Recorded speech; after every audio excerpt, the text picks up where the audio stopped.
नहीं, मेरे पास सबूत होने का मतलब नहीं है। इस देश के बैंकिंग रेगुलेटर आरबीआई ने पेमेंट पेटीएम बैंक को प्रतिबंधित किया है और 29 फरवरी के बाद उसका कोई वजूद नहीं रहेगा। और मेरा अपना मानना है कि जिस तरह की अनियमितताएं सामने आई हैं, चाहे वो केवीआईसी का उल्लंघन हो, चाहे वो अनुपालन रिपोर्ट जो गलत दी गई हो, चाहे वो एक एक पैन कार्ड हजारों अकाउंट से लिंक्ड हो, चाहे वो जो आशंका आरबीआई ने जताई है मनी लॉन्ड्रिंग की, ये बड़े सीरियस चार्जेस है। लेकिन इस पर सरकार का क्या रवैया है? ये अनियमितताएं अब समझ में आ रहा है कि 2017 से चल रही थी। 7 साल की एक लंबी ढील क्यों दी गई पेटीएम पेमेंट बैंक को? किसके इशारे पर होता है? क्यों? क्योंकि पेटीएम पेमेंट बैंक के जो संस्थापक हैं वो मोदी जी के बहुत बड़े भक्त हैं। वो उनके साथ खूब सेल्फी खिंचाते हैं, उनके बारे में ऐड देते हैं। खुद प्रधानमंत्री, ये सारे आक्षेप जब चल रहे थे उसके बाद भी पेटीएम की पैरवी अपनी इलेक्शन रैलीज में करते हैं। कहते हैं जो मोदी नाम की पिक्चर बनी है उस पर 200 रुपए कैशबैक मिलेगा अगर आप पेटीएम से टिकट खरीदेंगे। तो ये रिश्ता क्या है? और हर बार जब मोदी जी के चहेतों के खिलाफ ऐसे आरोप आते हैं तो एजेंसियां शिथिल क्यों पड़ जाती हैं? सवाल आज सिर्फ एक है कि मनी लॉन्ड्रिंग की आशंका आरबीआई ने जताई है तो ईडी हाथ पर हाथ धरे आज क्यों बैठी है? इस बात का जवाब तो प्रधानमंत्री और सरकार से ही मिलेगा।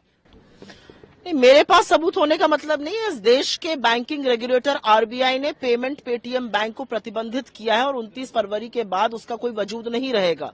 और मेरा अपना मानना है कि जिस तरह की अनियमितताएं सामने आई हैं, चाहे वो केवीआईसी का उल्लंघन हो, चाहे वो अनुपालन रिपोर्ट जो गलत दी गई हो, चाहे वो एक एक पैन कार्ड हजारों अकाउंट से लिंक्ड हो, चाहे वो जो आशंका आरबीआई ने जताई है मनी लॉन्ड्रिंग की, ये बड़े सीरियस चार्जेस है। लेकिन इस पर सरकार का क्या रवैया है?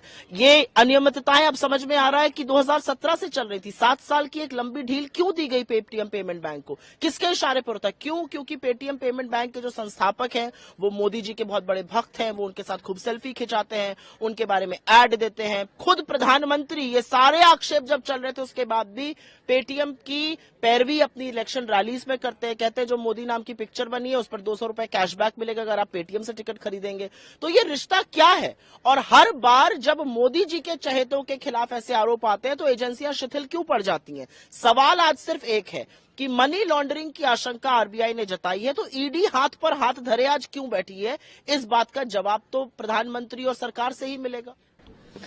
नहीं, मेरे पास सबूत होने का मतलब नहीं है। इस देश के बैंकिंग रेगुलेटर आरबीआई ने पेमेंट पेटीएम बैंक को प्रतिबंधित किया है और 29 फरवरी के बाद उसका कोई वजूद नहीं रहेगा।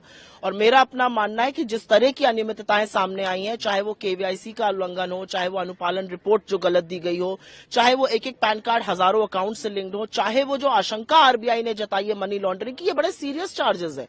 लेकिन इस पर सरकार का क्या रवैया है?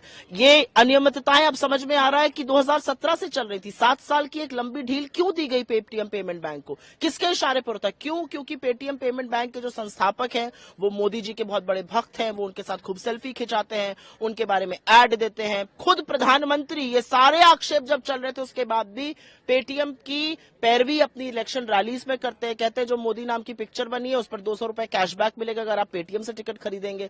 तो ये रिश्ता क्या है? और हर बार जब मोदी जी के चहेतों के खिलाफ ऐसे आरोप आते हैं तो एजेंसियां शिथिल क्यों पड़ जाती हैं? सवाल आज सिर्फ एक है कि मनी लॉन्ड्रिंग की आशंका आरबीआई ने जताई है तो ईडी हाथ पर हाथ धरे आज क्यों बैठी है? इस बात का जवाब तो प्रधानमंत्री और सरकार से ही मिलेगा।